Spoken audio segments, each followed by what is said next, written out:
Hello and welcome to a bit of a fun video because no, you did not misread the title. We are actually bringing a 10 CP Magikarp into Great League. What this is basically the same as the Pitchy Challenge, if you've heard of that before, where you're essentially trying to win the game only using 2 Pokemon and then use the Magikarp as an extra shield to try and catch a move on it or something. Spoiler alert, we do manage to win a game. Not only that, we managed to win 8 out of the 25 games that I played today. And these games are absolutely crazy. I hope you enjoy. Going into the first game, we lead into a Togetic. Very good lead for Lantern, but they save swap into a Galarian Stunfisk. And we're kind of forced to stay in with Lantern here. So we go for the Surf as soon as we get to it. And this does grab a shield from the Galarian Stunfisk. At this point, up a shield. I'm using Lantern basically to set up the Charizard with a shield advantage or an energy advantage. That is my main objective. So even if it's an Earthquake, I'm fine with it. It is the Rock Slide. They go up to another Earthquake and we catch the Earthquake on the Magikarp. Full Earthquake, a lot of energy, and we bring back in the Lantern, hoping we can farm down the Galarian Stunfisk, but they just about get to another move, so I try to CMP tie them, thinking that Lantern usually wins this CMP, but apparently they have an attack-weighted Stunfisk, so I have to either spend a shield and a lot of energy to take it out, or I can just let it go, give my Charizard a shield advantage. They bring back in the Togetic. This is usually actually a pretty good matchup for Togetic because they one-shot with an Ancient Power, but because we have the shield advantage, we can just shield the Ancient Power. They bring in a Lurantis, absolute Spice Lord we face up in the very first game of the day. This is obviously a bit of a cheesy win. We go for the Blast Burn, take out the Lurantis. I realize we can go for the Blast Burns. We get to 2 before they get to 2 Ancient Powers. It takes 5 for every Ancient Power for the Togetic, so no reason in baiting. We go up to the second Blast Burn before they get to the back-to-back Ancient Powers, and they should absolutely annihilate the Togetic. Don't worry, we are facing some more meta teams as well and beating those as well. This was a bit of a lucky first game. Next game, lead into a Bastiodon. Good lead again, and they're staying in. We go for the Surf right before they get to a Stone Edge. We kind of have to take out the Bastiodon with the Lantern. Of course, Charizard really does not want to see this, so we're very happy that they're staying in. So we kind of also have to shield because they shielded. Have to make sure this Lantern can take out the Bastiodon. Once again, we go up to right before they get to another Stone Edge. Take 7 for each Stone Edge. Go for the Surf. It doesn't quite take them out, so we go for the second Surf on CMP. They should take out the Bastiodon unless they shield. It does take out the Bastiodon. What do they bring in? They bring in a Shadow Victreebel. Have to swap into Charizard immediately. They swap into Medicham. And this is just a very, very good spot for Charizard. We don't even have to use the Magikarp here. But of course, these Charizard sweeps are also amazing. Boom! One-shot the Medicham. And the opponent concedes the match. I don't understand why they didn't swap out to begin with, but yeah. Next game, lead into a Galarian Stunfisk. They swap into Scrafty, we swap into Charizard. And I'm thinking they're probably not baiting because they have a Galarian Stunfisk in the back, and I should save my shields essentially for the Rock Slides. But also the Foul Play would do so much, so I kind of feel forced to shield my Charizard. Also go for the Blast Burn here. A Dragon Claw does about 29%. I probably could have only gone for the Dragon Claw, but I didn't want to put them into a position where they had one shield, 1 HP remaining, and then it would get to another move that I would also have to shield. So I do go for the full Blast Burn, they shield, we shield, and then we can farm them all the way down. Go for the Dragon Claw bait against the Galarian Stunfisk. For some reason I thought there were 4 mud shots here. I realized now that I miscounted. So I tried to catch the Rock Slide on Magikarp there, but they weren't even at the Rock Slide. Bit of a misplay by me. But now we can bring in the Lantern on the Galarian Stunfisk. They do get to the Earthquake, which will do a lot of damage, but we still have a lot of energy on the Charizard. It lands on the Lantern. They bring in Medicham. We go for the Thunderbolt. They make 3 counters, and now they're going to go for a 4th counter, meaning they're 2 away from the Ice Punch. We could go 2 more Wing Attacks, go for the Blast Burn on CMP. They should take out the Medicham. Now it's all going to come down to, can we outpace the Galarian Stunfisk to a Rock Slide? And yes, we can. We get to the Blast Burn on CMP against the Galarian Stunfisk and take yet another win with this team. Absolutely huge. Next game, we lead into a huge core breaker, Quagsire. This is not what we want to see. We kind of have to stay in with the Lantern. But again, because it's Shadow, the Surf is gonna do a lot. We can't just let the Lantern go completely. Go for the Surf here. Either we do a lot of damage or we grab a shield. And setting up Charizard once again.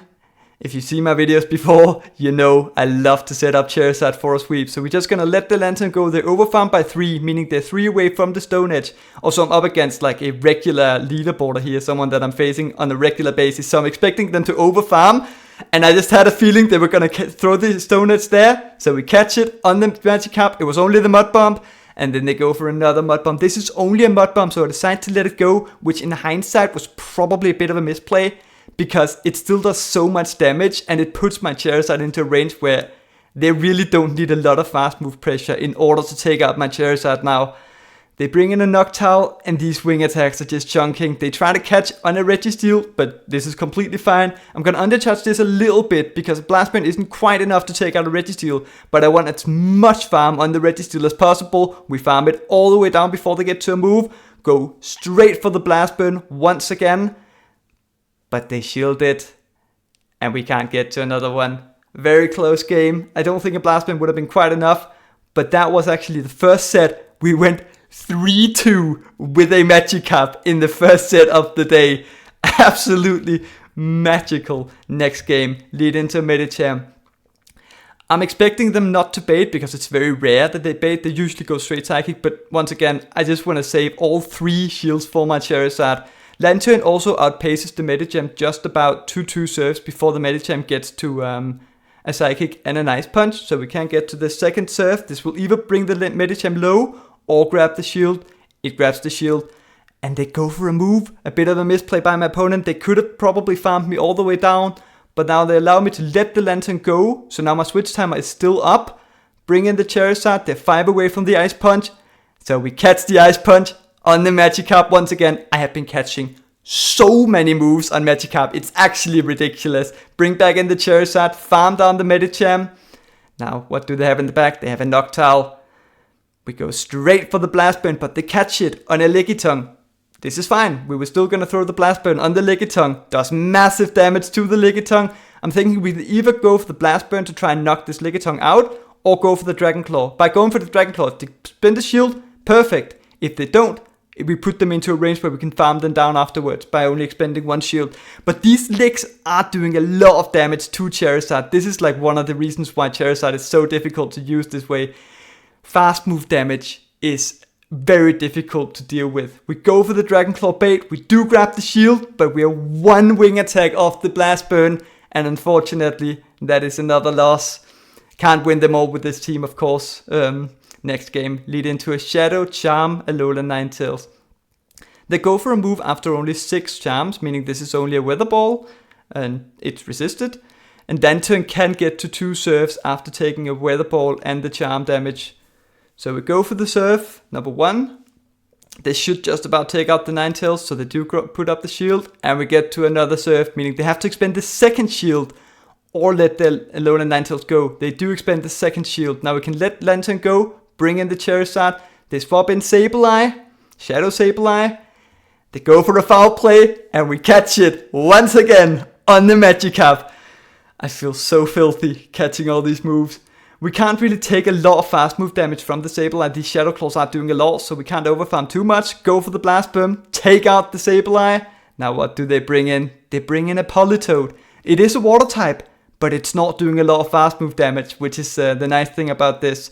We go for the Blast Burn. It is more energy efficient despite being resisted. Does massive damage to the Politoed. Takes 4 for each Weather Ball, so there should be a back-to-back here. The Ninetales is also 1 away from its Weather Ball because it did 9 or 5 charms. So I have to be wary. If they swap in the Ninetales, we gotta throw it immediately. They swap in the Ninetales, we go straight for the Blast Burn. Don't think a Dragon Claw would have been enough from here. This takes out the Ninetales, and now we can wing attack the Politoed all the way down. And that is another GG with the Magikarp team. Next game, lead into another core breaker, Swampert. But Lantern does outpace the Swampert before it gets to an Earthquake. So you want to get off the Surf before they get to an Earthquake. This way you don't have to shield the Earthquake. Whereas if you don't get the Surf off, you can't let your Lantern go with this amount of HP. They go for a move immediately. If it's the Earthquake, they're energy dry. I'm okay with it. We let the Lantern go, bring in the Charizard, they're 4 away, so we catch the Hydro Cannon on the Magikarp once again. Now we can farm the Swampert all the way down if they allow it, but no, they smartly swap out into Noctowl. They don't want to give me too much energy. We go straight for the Blast Burn. I probably should have undercharged this, because now if they no-shielded, we can get even more farm on the Noctowl, whereas now we don't get as much farm. They go for the Sky Attack. We of course have to shield everything. What do they bring in? The Swampert is probably not getting to another move. They bring in a Shadow Alolan Ninetales with Powder Snow, and these Powder Snows are doing a lot of damage. We go for the bait, very risky bait, and they do shield it, very nice. And then they actually go for a move. They should just Powder Snow me down. I have 2 shields, or 1 shield, but they still should just go for the Powder Snow down. And then they make a huge mistake. They try to catch a move on Swampert, giving me extra energy, meaning now we can get to a Dragon Claw. We go for the bait, they shield it, and we also get to the Blast Burn. This should take out an entire family of Alolan Ninetales. And we take another game. Obviously a bit of a misplay by my opponent there, or a couple of misplays. Next game, lead into another bad lead. Lantern, Water Gun Lantern into an Altaria. Here you want to go for the Thunderbolt immediately before they get the chance to get to a Moonblast, because there is a chance the Moonblast can get an attack debuff. So you want to get off the Thunderbolt before they potentially debuff the attack. I decide to no-shield this, but it is the Moonblast. This is not ideal. I also decide to stay in to just get a little bit more chip damage to put the Altaria into a range where I can probably farm them down with Charizard. And also keep my switch timer open so I can potentially make a sack later on. They do go for a move. Of course we have to shield this. They're quite close to another one, but we do get the full farm down on the Altaria. And they bring in a Galarian Stunfisk. We are down shields. We do go for the very risky bait once again. And they shield it once again. And now we go for the Blast Burn on a potential CMP. I don't think they actually threw their move here, but they shield it once again. Then the Galarian Stunfisk goes up to the back-to-back Rock Slides, so we catch it on the Magikarp once again. But they're still at 5 Mud Shots, meaning they're 5 away from the Rock Slide. So we have to overfarm on this Machamp that comes in, but not too much, because we can't take too much fast move damage either. Go for the Blast Burn, take out the Machamp. Now can we outpace the Galarian Stunfisk before they get to back-to-back Rock Slide? Yes, we can. We get to the Blast Burn, and this of course absolutely annihilates the Galarian Stunfisk. Yet another win. This team worked out so much better than I expected. Of course these battles are done at like a little bit lower elo that I'm usually at, but they are done at rank 16, 17, which is close to the highest you can be right now. Once again, lead into another Medicham, same procedure as last time. We take the Psychic, and then we're just gonna go for back-to-back serves here. Either grab the shield, or put the Medicham very low into a range where they have to go for a nice punch in order to take us out. They do put up the shield, but this time they decide to farm it down. I probably should just swap out, because yes, I keep my switch timer open, and yes, we can catch the Ice Punch on the Magikarp once again, but because I let them farm it down, they're just gonna get to another one, and I pretty much have to shield everything with Charizard. So maybe I should have just swapped out into Charizard. They bring in a Registeel. It takes 16 turns for the Registeel to get to a Zap Cannon, so we can do 8 wing attacks before going for this Blast Burn, which should one-shot the Registeel. Boom! Take out the Registeel. Bring in a Shadow Alolan Sandslash. I realize we can get to 2 Blast Burns before they get to a move, so no reason in baiting. We go for the Blast Burn, and boom! Takes out the other Steel type, and we farm down the Medicham, and that is another very nice win. Next game, lead into a Lurantis. When you lead into a Grass type, you basically lose with this team, but they decide to stay in with their Lurantis, and we get to do a lot of wing attack damage, and then they go for a superpower. You could argue I should shield that as well, but I decide not to. They go in with a Mew now. We go for the Dragon Claw on a potential CMP with the Surf. They don't allow it, and now we get to a Blast Burn as well on this Mew. They have to shield this or let their Mew go, so they expend the second shield as well, and it was on a CMP tie, meaning the Mew is not going to have a lot of energy going into the Lantern matchup. Actually, because it was a Flame Charge, which costs 7 Shadow Claws, they're going to have no energy going into the Lantern. I'm anticipating this to be a Wild Charge or something like that, so I shield it. It is the Grass Knot, still a very good shield. Take 6 for the Grass Knot. So, we catch the next one on the Magikarp once again. And now we can farm them all the way down with Lantern, come out with a lot of energy. Lurantis is quite frail, so maybe we can take it out with Lantern. They have a Medicham at the back. We go for the Thunderbolt. Does quite a lot of damage to the Medicham. Then they bring in the Lurantis. I would rather farm up energy here because the Fury Cutters do less damage than the counters. So I decide to stay in and just overfarm as much as possible. It takes 9 turns for the Lurantis to get to every Leaf Blade. So we go for the Thunderbolt here, hoping it's enough to take them out. It's not quite enough, but we just about managed to Water Gun them down before they get to another move. Now the Medicham comes back in. I don't think I'm going to get to 2 serves here. So go for the Thunderbolt. Maybe going for 3 serves overall might have been the right play against the Medicham looking back, because the Thunderbolt is not quite enough to take them out. They get to the Ice Punch, but that's not enough to take me out either. But 1 counter is enough. We almost beat that Lurantis lead team. Next game, lead into a bubble Azumarill. Very good lead, and they're staying in. Going up to the Play Rough. And for some reason, they're throwing the Ice Beam. Maybe they don't have Play Rough, but even if you have Ice Beam, Hydro Pump, you still want to go for the Hydro Pump.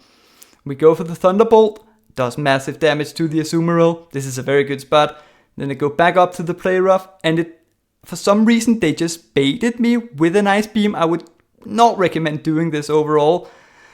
They go back up to another Play Rough here, and we catch it on the Magikarp. Very nice. Once again, save a lot of energy on the Lantern. They're clearly ABA weak to Lantern, otherwise they really shouldn't be staying in with the Azumarill. Now we can bring in the Charizard, get 1 wing attacks advantage, and now what do they have in the back? They have a Medicham. They bring in a Medicham on the Charizard. What? Because we're 1 wing attack ahead, we can just outpace to Blast Burns in every shield scenario before they get to Ice Punches, or we get to it at the exact same time, and Charizard will win CMP every time. They go for a move here, and they full send the Psychic, meaning they're 5 away from the next Ice Punch, if they even have Ice Punch. So we can throw 5 more wing attacks, go for the CMP with the Dragon Claw. They should take out the Medicham or grab the last shield. It grabs the last shield. They must be really weak to Charizard in the back. We, of course, are also going to shield. And then, for some reason, they allow me to farm them all the way down. I think this might have been a little bit of a lesser experienced opponent. We go for the Blast Burn on the Stunfisk. This would KO, but I decided to undercharge it so we could go for the Sack CMP Thunderbolt BM, as I'm sure you would also all do. Although it wasn't a CMP tie, unfortunately. But yeah, that was probably very disrespectful. I apologize to my opponent. That was the last battle for today, and although I very much relied on my opponents making mistakes in some of these games, I would still call this challenge a big success, and I hope you enjoyed this different kind of content. Other than that, fun fact of the day, this is kind of out of left field. Dunsparce with the rollout buff now beats good Lantern and Trevenant in the zero shield scenarios, which it didn't do pre-buff, and also with the Trevenant nerf, of course, it's better. So now it wins all even shield scenarios against these two. Other than that, if you like what you see, or feel like you learned something, like and subscribe. Thank you for watching, and I hope to see you next time.